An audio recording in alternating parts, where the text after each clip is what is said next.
Good evening, campers, dreamers, and babysitters, and happy Friday the 13th, where, yes, we're holding true to what we said last Friday the 13th, where we'll be doing a little Friday the 13th related content every time one of these days pops up. So this time, this was a Luke recommendation. He was the one that reminded me that we got one of these in January. So thank you, good sir. We Of course. appreciate that a lot. Um, and we kind of had a couple of ideas. We were sitting down. He threw a few at me of what might be cool. And this was the one that I think really stuck out the most. We were talking the Jarvis trilogy. Some pack of patooties, huh? Tommy, Would you say an official trilogy or kind of unofficial in a sense? Or I would say is it? it's almost unofficial just because I feel like they really just fell into it for the most part. Mm, Where that initial final chapter, obviously going into it, all intentions were this would be the last Friday the 13th film, but very much. during that they decide to pivot and then where can you go? And then the next logical step is follow Tommy Jarvis, Hmm. and then I think they kind of almost needed a way to get out of that and back on track with the Jason Voorhees story. So it's like, it was kind of almost bookended here by accident, I feel a little more. But we ended up getting, the most tangible story arc in the Friday 13th franchise. And I think this was interesting because, you know, uh, especially when you look at the big boys with Michael Myers and Freddy Krueger, most of the central characters there were female, but here in the Friday 13th and even prior were mostly female. And then we get Tommy Jarvis dropped in here for a little 3 film arc here. So I think that's rather interesting because, especially at this time, we weren't really seeing that regularly. Yeah, no, it's one of those, I guess in the realm of horror, you could always say that a lot of the term final girl was kind of coined during the late 70s, early 80s, in the sense of just like, there was a lot of, female centric main characters. And then Friday the 13th is just like, well, we're going to follow this little boy. Like you said, it seems very unintentional, just kind of how it worked out. But, for at least this good couple of years, they did take an honest stab at trying to continue his story arc, which I think had different intentions, leaving off at number 4, which we'll discuss here. Um, and then kind of molded into this odd middle chapter that then I think crescendos really well. And if you ask us or, the guys who make Never Hike Alone, honestly, leaves more to be desired at the end of that film.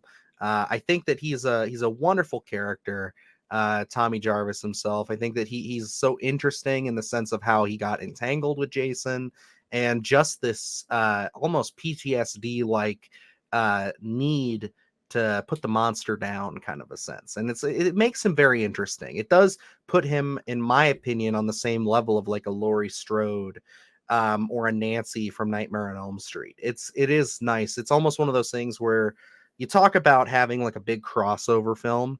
Of course, we try to bring back Nancy if we could, Laurie.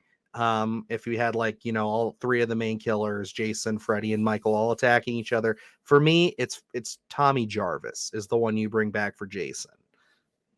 And for me, like looking at these central characters here, as you mentioned, Nancy and Lori, and we have Tommy here. And I think looking at Tommy, I think this is probably one of the most compelling stories, not just in Friday the 13th, but in all of horror, because, we'll look at Halloween Part 4 a little bit later on. But what we were seeing was, most teenagers, older, we're talking 18 and up for the most part here. We're not really talking little kids. And the introduction to Tommy Jarvis is he's very much a little kid. So he's one of the central characters, but with his sister Trish, they are, the Jarvis family is in a sense the central character as a whole, and then we end up following Tommy, which I find this very compelling because we weren't really seeing full grown Michael or Freddy really going after children, and then we kind of made the jump here where yes, Jason is still going after a lot of these teens, and that's where the body count adds up. but our character that we pull from the final chapter is going to be Tommy. So that PTSD aspect for 5 and into 6, I think, is so organic because he's still in the middle of his development way earlier on than any of these other characters that we do see with these big horror franchises, and so that lives with you. So it's like 5. I know we're going to dive into each individual film here, but 5, is an awkward film in terms of, what they decided to do, but the premise I think is very It intriguing is. and different. And it's like maybe it wasn't executed to perfection, but it's still that middle chapter. And unfortunately for the execution, turns to be one of the most crucial points in the story arc because we dive a little bit deeper into Tommy Jarvis and kind of those lingering effects from 4, and 4 being such a strong film in my opinion, and it's usually ends up in the top of a lot of people's lists, and 6 being very strong ends up again in a lot of people's lists, where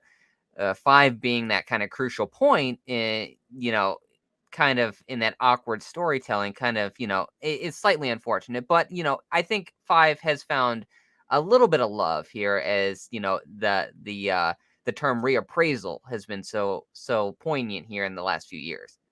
Yeah, and it is one of those ones where even I, early last year, before we even started the podcast, I just got on a kick for a little project that will be making its debut possibly in Splatterthon. There's a nice little tease for you guys. But I got a little kick for Friday the 13th out of nowhere. I was just, it's my favorite. I've said it 100 times. My favorite slasher franchise. And it's one of those things where 6 is my favorite of all time. I love it. I think it's equal parts hilarious. But still, I think my favorite representation of Jason. Which is odd because it's like it's zombie Jason.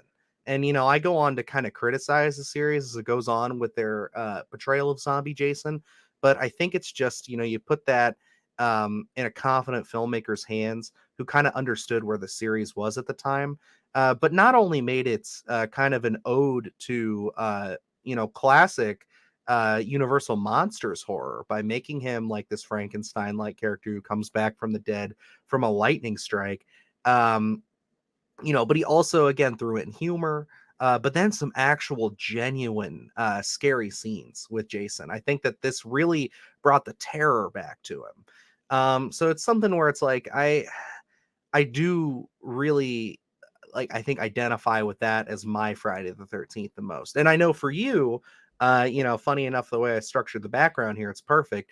You see part 4 is your favorite. And that's why I find this story arc here so compelling, because we're diving. This is 4, 5, and 6 in this franchise, and there aren't that many franchises where the original is usually the best, but here. This Tommy Jarvis story arc is, a lot of people you talk about Friday the 13th, a lot of people love 4, and a lot of people love 6. So I think we find a lot of people find themselves on each end of the spectrum here, where it's either 4 or 6 that ends up being your favorite because, and we're really getting into form. He's not in the original.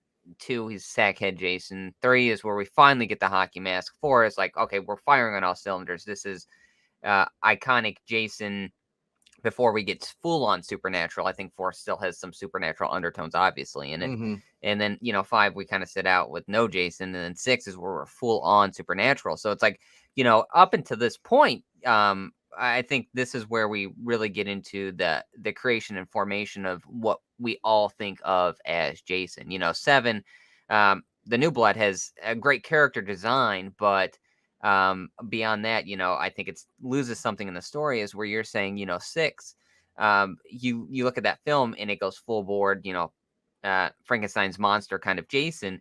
And I think that's where the difference in tone becomes, where it's like, yes, we have comical elements in there, but the director had a very specific vision and knew how to execute that vision. So it's like, yes, we're going into the more supernatural version of Jason. So maybe some people were not on, you could not be on full board, but I think that the presentation that we're given in that actual film, as we open up and the lightning strikes Jason and he's putting on the mask and maggots are falling off his face and he's got his, utility belt and his gloves and all this stuff. It's like, It's very specific, very well done. It's like even if you were on the fence at the very beginning, I think once that lightning strikes, you're full board on for that film.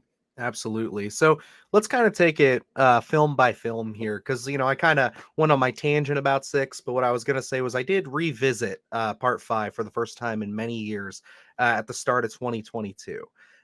So it was one of those things where it was a pleasant surprise for me to really fall back into that movie. Because let's be honest here, I had not seen that film since maybe my first go around on Friday the 13th. So you're talking about like a 12 to 13-year-old Dylan watching that movie and obviously thinking, well, Jason's not in this. This is stupid.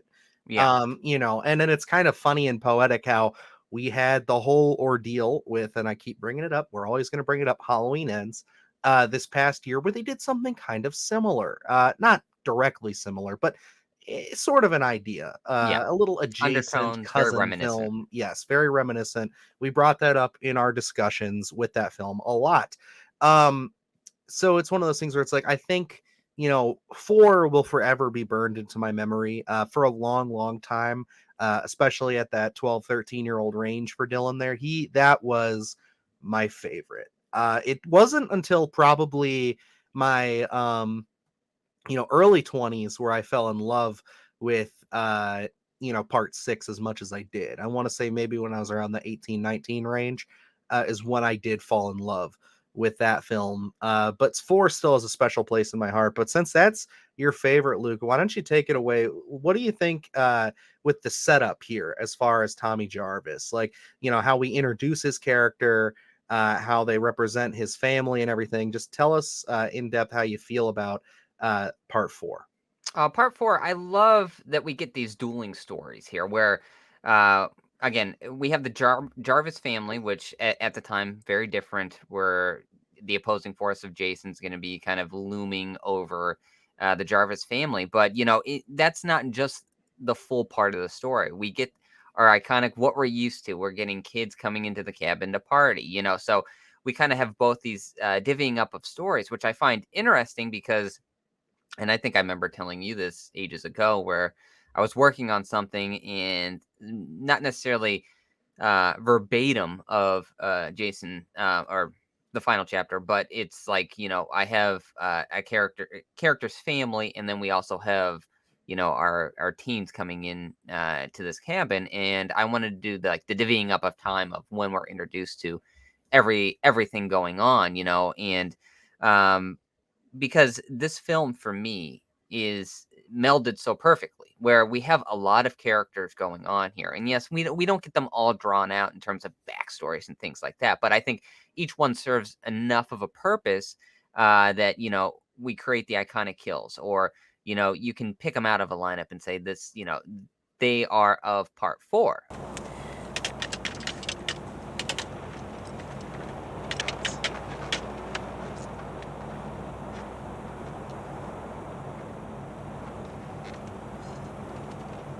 What? It says you're a dead fuck. What? A dead fuck? I think that it's definitely the culmination of so many things into this final chapter of the film is what they did. That's what they really set out to do, was give us a definitive version of Jason, I feel like, in there. And I think that, for a lot of people it is, and I totally can see that. I agree. To me, it's the definitive, I guess if you want to call him still living Jason. Yeah. As we can see, his depiction kind of varies film to film. Because technically this one, there's that debate of this taking place on Saturday the 14th, because it picks up right after 3. I think that's all just hogwash. It doesn't really matter Yeah. that much. We're not tying too deep there. But I think that it does set a really great groundwork. You're right, with the opposing stories, where it's almost like you're getting your cake and eating it too there, where it's like, well, we're telling you the classic Friday the 13th story by having the teens getting mauled and killed and whatnot, but we also have this other story with this young family. And then obviously we have is his name Rob, Yes, who I gets was going to brought bring him in? up. Yeah, Yep. the Jason hunter in a sense. is kind of what they're going for with that. And it's something where it's like I do like the stretch. It almost felt like they were stretching their legs a little bit here and taking us out of that established kind of formula. Yep. And I think it works beautifully. It also there's a little bit of a debate here, I feel like, amongst fans. I think for the most part, there is a camp that sides with one side a little bit bigger, and I'm for certain in that camp. Believe you are too.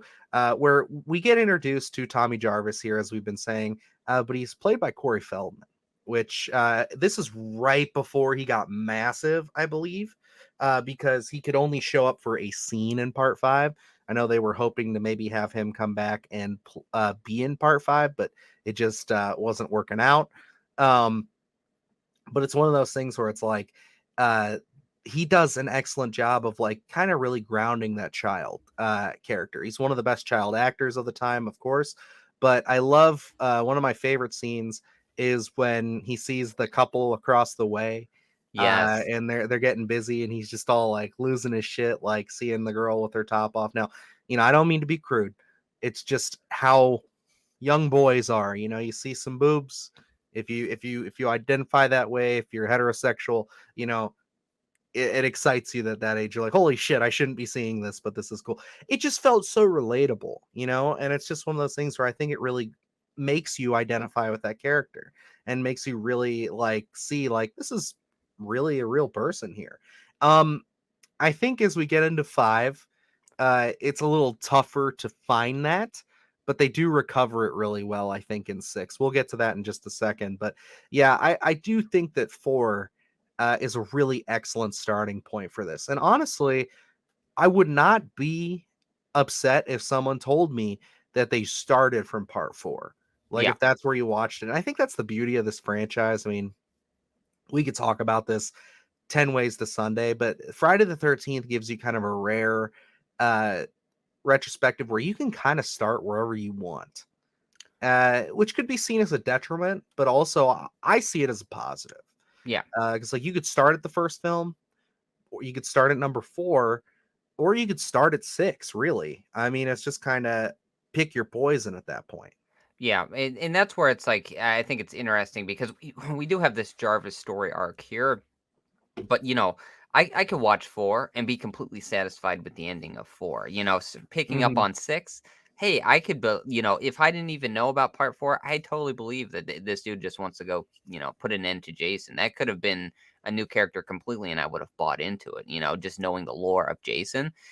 So I think it all works perfectly. Maybe 5 is probably the only one where you might need some sort of connective tissue in order to Mhm. kind of buy the story full value. But even 4, as you were talking, Corey Feldman as Tommy Jarvis is so relatable. Even the making of the masks, him wearing the mask, playing a video game. It's like what a product of the 80s. It's like I feel like so relatable to that character because it's like as a kid, especially being a horror fan, we all own horror masks, and you play the video games, especially the iconic video games of the 80s and stuff like that. So it's like uh, flushing out that character and making him feel real. I think they did so well.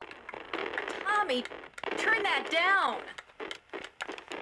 Mom, I got 98,000. How many robots is that? 35. Now, why don't you try killing a few more up in your room? I can't. I need a bypass patch cord. Maybe you can get one in town. Trish will drive you. Oh, honey, get a haircut. Oh, Ma. But yeah, I think we should probably cross into part 5. I think I think ending so. in part 4 here, it's very positive. We enjoy it a lot. Again, it's Luke's favorite. Was for a long time my favorite in the franchise. Going into part 5, this was easily kind of thrown down the rabbit hole for me for a lot of years as my least favorite. Again, because I kind of was like, oh, well, Jason's not in it. I don't care. I don't remember much about it. As time went on and Dylan grew up a bit, and, kind of realized, part 9 exists. It's one of those things where it's like, yeah, that this movie isn't as bad as I thought. but at the same time, does it flesh out or extend the character of Tommy Jarvis all that well? Not really. It kind of feels like it's not necessarily shoehorned, but it kind of just sits in the middle. Like we get a little bit more into him, seeing how the events of the first film affected him and his PTSD. We really see him at a low point where he's not as charismatic. He's not nearly as fun to be around. He's very quiet, very stoic throughout the film. But it is one of those things where it's like, it is nice to see them again. This is the first time they really did it, carry a character over. Yeah. So it's like, it's a first for the franchise. And yes, that Tommy Jarvis character in the fifth installment, very reserved, very struggling with the ideas and the dramatic events of part four. So, for me, I buy it a little bit. Him being a little quieter and not really as outgoing as he was in part four. So I like the take here. Like I said, I struggle with the execution a little bit, not as much as I did. There is actually an unreleased episode of when we first started doing Splattercast, where we had talked about Friday 13th ideas, and we actually talked some. I don't know if it was specifically about the Jarvis arc. I think it was more so about the franchise as a whole, and we kind of zeroed in on the Jarvis arc a little bit there, where that's when I really dissected part five a little more. And what they were going with, which was more so a whodunit. And as we sit here recording this, our latest episode of Splattercast dropped, which is Cape Fear, and I mentioned it feels very giallo, and I think part five also feels for Friday 13th part feels giallo, where it's like a whodunit, and People are going to hate you for that. I'm Like, sure. just so you know. I'm sure they are, but I feel like that's what more so they were going for here, where it's like they just wanted that aspect of it, and that's really where they were going. I don't think they were focused on Tommy Jarvis and opening up that character. He was more so a side effect of what they were dealing with, because they wanted to pose him as being that in the whodunit, um, potentially the killer now, instead of Jason Voorhees, or spoiler, Roy Burns. But Mhm. so I think they were more focused on not telling his story or opening him up, because um they wanted him to be that potential killer. So it's like, I don't think he really got his due in that film, so he kind of sat more so on the sidelines, and he had to be a little more reserved. Yes, and that's one of the things I want to harken back to towards the opening of this, where I was saying, how they kind of leave off in part four, implying that Tommy is going to pick up the mantle of Jason. Mhm. And you're right, they show shades of that here, where it's like they kind of see where he might be battling with that in himself of like, am I going to go down this rabbit hole, or am I going to let this consume me in a sense, or am I just going to go move on from it? And I think that's probably the most consistent theme you get from here, from 5 to 6. Even though 6, the character does feel very different. And I don't know the time jump there, but we'll discuss that in a couple minutes. But yeah, for 5, it is one of those things where I don't want to talk about like the quality of the film in and of itself. I'm sure at some point down the line we will discuss it. We're going to discuss every Friday the 13th at some point down the road. But it is one of those things where it's like, for me, it is, again, a little bit of a disappointing take, just because for me it's I wanted to hopefully get a little bit more development. But you're right, they do kind of sideline him a bit in this. But with time kind of healing all wounds and everything like that, I still do get a little bit out of this when it comes to the Jarvis storyline. You do really see him in that vulnerable state. I don't know, how many years do you think they're trying to portray here? Because obviously the actor looks like he could be in his mid-20s. But maybe did they specify? Do you remember how old he's supposed to I be? don't think they specify, and I don't know necessarily if he's meant to look in his mid-20s, to be honest. I think it's just a product of casting and not really, giving a shit of how old this dude looks. Yeah, and how old was Tommy initially? Do That we I recall? don't know. I would place him maybe at 12 or 13. Yeah, so let's Um, just say 13. So like maybe this is him at 17. Yeah, and is that's what kind I of was where gonna go with. it's Like, I don't even yeah. know if he was an adult yet. I think he's probably teetering Well, at that. it's kind of like that halfway house sense where Yeah. it's like they are all teens, so it would make sense that he's underage, except the one fucking guy. What's his name? Oh, Uh, that does the killing? yes, like why Uh, why is he is it there? Cliff or I can't remember his name. I'm gonna pull it up here, but yeah, that Vic is Vic, his name. that's a grown ass man right there. Like that guy It's like should not be everyone else there. is 17 and Vic's 45. Exactly, He's right? really Like struggling. it's really bad. But no, it's yeah, we're definitely gonna have to dive down that rabbit hole there. But I do enjoy the take, to an extent. I like the idea of there being a copycat killer. It is different for the series. And it's interesting to see Tommy kind of react to that in the sense of like he's having these visions of Jason himself coming back from the grave to get him, kind of alluding to what happens in part 6. But they don't go that way with this. They say, this is a tangible, real life, real person in the hockey mask kind of killer. And it is interesting. It is interesting. Again, I think if they would have focused up on him a little bit more, made him more of a main character, it could have benefited the story a little bit more and made this a more of a consistent arc.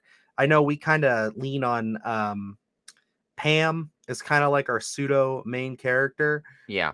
And then is it Eddie is the little boy? Reggie. Reggie. Reggie the There we go. Reckless. One of my favorite Reggie the characters. Reckless. Yes. And then I remember obviously Miguel Nunez, Yes. Demon. That's the character I remember most for this, probably from listening to too much Halloweenies, where they play that clip of "Ooh baby, There we go, Dylan. ooh baby." Ooh, baby, ooh, baby, ooh, baby, ooh, baby.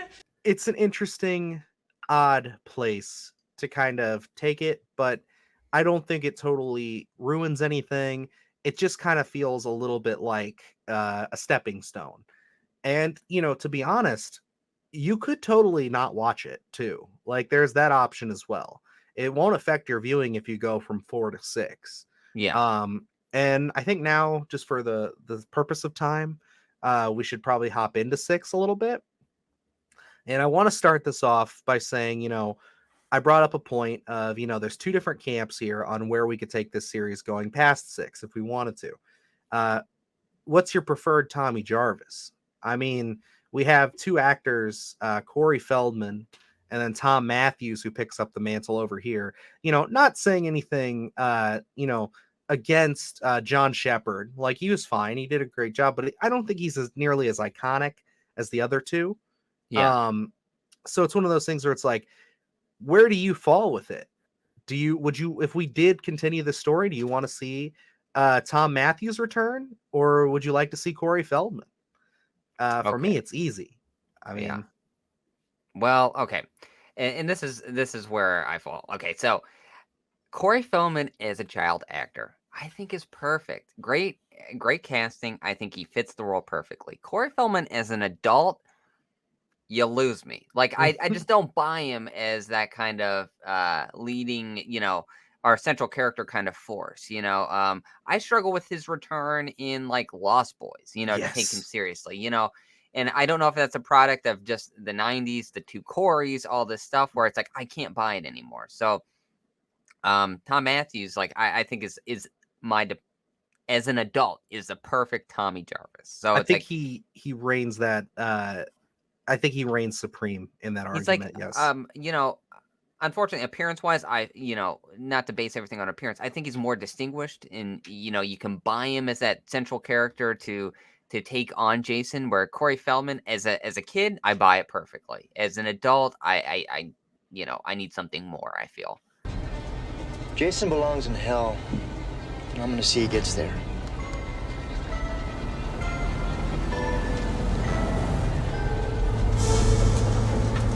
Yeah, and that's just kind of where I sit with it as well.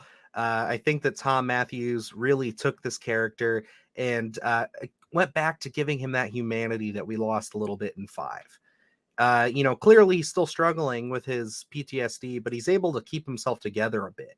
And he really does fall into this camp of like, you know, I'm able to be a normal human being Yeah. to some extent. I'm not freaking out every 5 seconds. Like he's scared for sure, but he's here to get a job done. He's here. He's getting some business handled, and yeah, it plays into why I think I love this film so much. I love his relationship with uh, I'm Rorschach from Welcome Back, Cotter. I'm forgetting his name. Horace? Horace, yes. I love his little playful relationship with him at the start. Yeah, I love it. It's Um, great. I think that they do a really great job with that. I like his Oh no, his interplay. name's Haas. Why do I always think he Haas, says Horace when he yells it, but his name's Haas. gotcha. Um, I like that. I like his interplay with the sheriff. I think that they have a really good dynamic together there. Um, and then I believe it's Megan is his daughter, correct? Yeah, yes. Yeah, it's Yep. been like I said, it's been about a year since I watched it, so I'm trying to get the name straight. But it is one of those things where it's like I like his relationship with all of them. He does feel more relatable now. He definitely still radiates that kind of vibe of like what Corey Feldman brought to the character, I feel. And it's just one of those things where it's like, again, this is my definitive Jason, and I like the fact that Tommy Jarvis kind of becomes his own downfall in a sense for bringing Jason back to life, but not even just that. He brings him back in his most dangerous and most unstoppable form almost. Yeah. He kind of breathes life into his own monster, and it's a very unique take for a series that's just kind of known for paper thin plots of just slashing teenagers. Like it's still doing that, but I really feel like they add a good bit to it. And it's like that's kind of the juxtaposition of this trilogy here, where it's like part 4 adds some meat to the bone. Part 5 really doesn't do much to add that other than play into his PTSD a bit more and kind of go on its own little side story. And then, part 6, they're just adding even more. And it's just one of those things where it's like, again, you could take part 5 out of this equation, and I think you have an excellent back-to-back 2 films here, a really solid arc for this character. But part 5 again is just a nice little compendium for super fans. Yeah, and I agree with that. Where it's like you could go from 4 to 6 perfectly, just because you don't necessarily need the events of 5 because it's not really ever touched upon. Where one of the things I love about 6 here is that opening's fast paced, we're full on moving here. All goes awry, and then he arrives into town to kind of warn everybody. But because of his history in that. In the events of what happened as a child, where they go, I'm real sorry what happened to you as a kid. No one believes him. They just think he's a psychotic and he's out there ranting and raving about, Jason Voorhees back from the dead and all this other stuff, which no one's going to buy. So it's like you only really needed 4 to kind of give you that context for 6. And I think that's where, the story of all the shades of, Tommy bringing Jason back to life and being, he's more so accountable for all the mayhem that ensues from part 6 on because, Jason was dead and buried for the majority of what we had thought was going to be happening. So, he is accountable in a sense. So, I love that line of where he goes into as he's being put into jail or whatever, and he's like, I tried to stop him, but I fucked up. So it's like he knows that he's got to go take care of this, and he's trying to warn everybody, but no one believes him because of his backstory. So he is kind of labeled as the psychotic just because of what has happened to him, and Tom Matthews plays that role just perfect, and Oh, absolutely.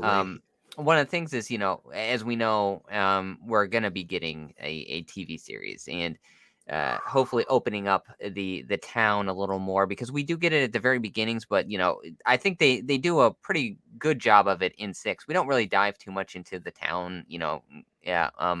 It's just kind of more of a contained story. We get some of the police force and everything like that, but um for what they do in 6, I think is really nice, with the camp and having these kids there and the counselors, which the counselors for me are all more so likable than what we've been getting previously, so in the deaths, I mean, a lot of iconic deaths in 6. So it's like, I'm curious to see what we're going to get with that TV series. I hope they do open up a little bit more in terms of the town and everything like that and see what we can get.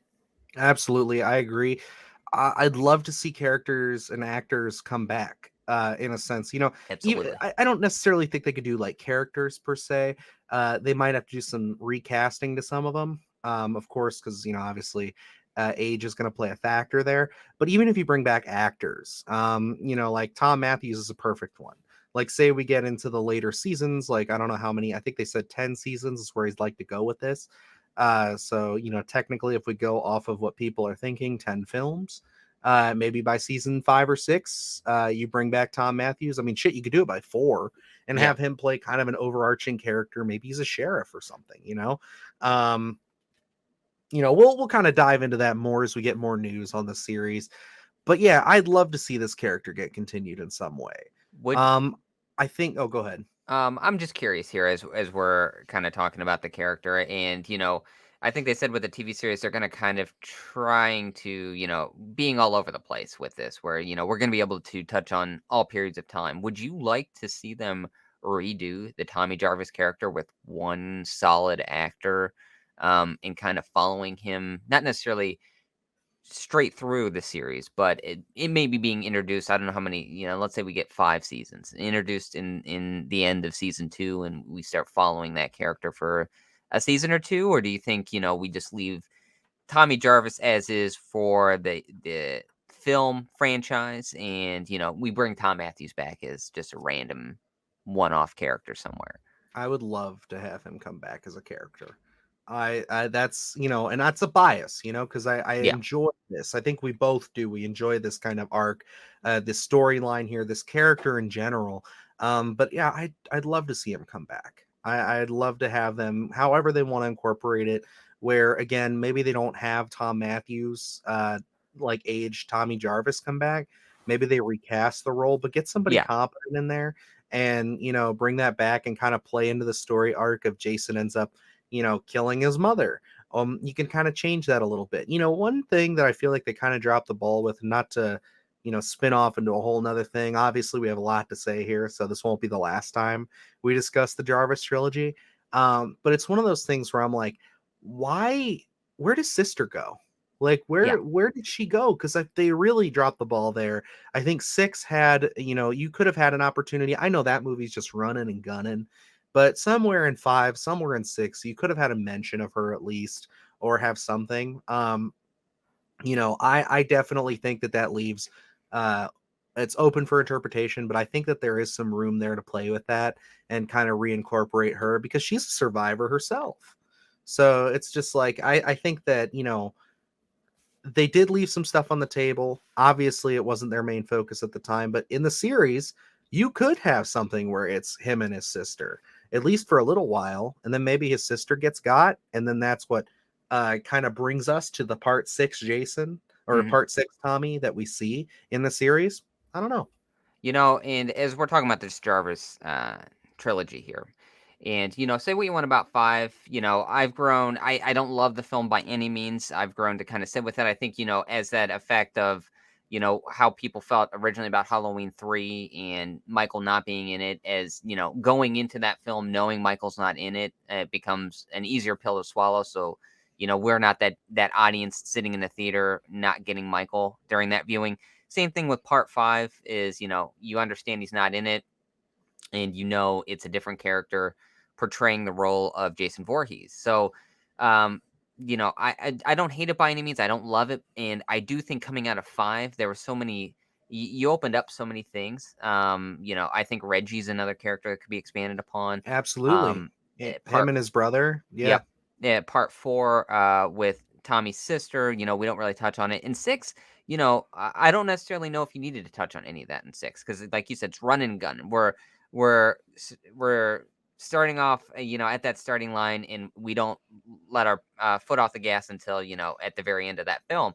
So where I really do think the ball was dropped is part 7 Yeah. because the Jarvis trilogy here opened up a lot, and there were so many questions to be answered in part 7 that we never actually got. Yeah. And, no hate. I mean, I think we both enjoy part 7. It's not necessarily where we would have preferred for things to go. Say your piece on it real quick, because I don't want to put words in your mouth. No, for me, okay. So as we were talking about this, we decided to pick out the Jarvis trilogy here, where it's like, they fell into a story arc. Maybe it wasn't intentional to begin with, but they did fall into it. Where the previous films, I feel, are just installments. You know what I mean? So it's just, part two, part three, and then we get into the story arc. And then unfortunately, I think my problem with seven is we fall back into the installments, where it's like we really got going with this trilogy. We could have had a fourth film, kind of maybe not necessarily putting a perfect bow on anything, but more expanding upon some stuff. Character design in Seven's perfection. I absolutely love it. Absolutely. I love my NECA figure back Yeah. there. And I even have a bigger version of him over on this side of the room that I haven't been able to incorporate yet. And it's like, to have that character design and, I don't hate the film at all. I just think it's like, it's adequate. You know what I mean? It just becomes another Gets Friday back to 13th film. basics. Yeah. And that's exactly how I feel. And it's like, if we could have had that design with more tangible connective tissue, I think part seven, we could be sitting here saying that's one of our favorite films. Absolutely. And, I think, not to tease too much again, there's an idea at play here that we're going to touch on probably in Splatterthon, where that's definitely the route that I would have gone, is take that design of that, but give it more meat around it. Because, I mean, part seven has its diehard fans. I totally get it. It's gruesome. It goes back to a lot more of the boobage and a lot more of the, what you'd expect from a classic Friday the 13th slasher. But it is ultimately, or like we said, it just kind of goes back to basics, when I think that there could have been a little bit more push. Just try Yeah. to give us a little bit more into it. But alas, that is not where we went. And it still has a place. It still has a special place in my heart. It's not one of my least Definitely. favorites by far. There are much different installments in this series that Yes. are very rough. Questionable. So yes, but yeah, I think that all in all, to kind of put a bow on this and wrap it up for now, I'm sure we'll talk more Jarvis trilogy as Definitely. we go along. I think that this is my favorite arc in the series. I think that he's my favorite human character aside from Jason. I would say. I think it was an unintentional kind of, we fell into it, unique take that, if with a little bit more guidance, it could have put him on that Lori status, on that Nancy status. I think the fans and people who love this series and people who love horror and are familiar with it put him there. But I think to the greater cosmos of people, Tommy Jarvis could be a name that is just thrown out there and people would know it if there would have just been a little bit more attention to detail, and maybe we didn't fumble 5 as hard, and we just had this nice concurrent trilogy. Yeah.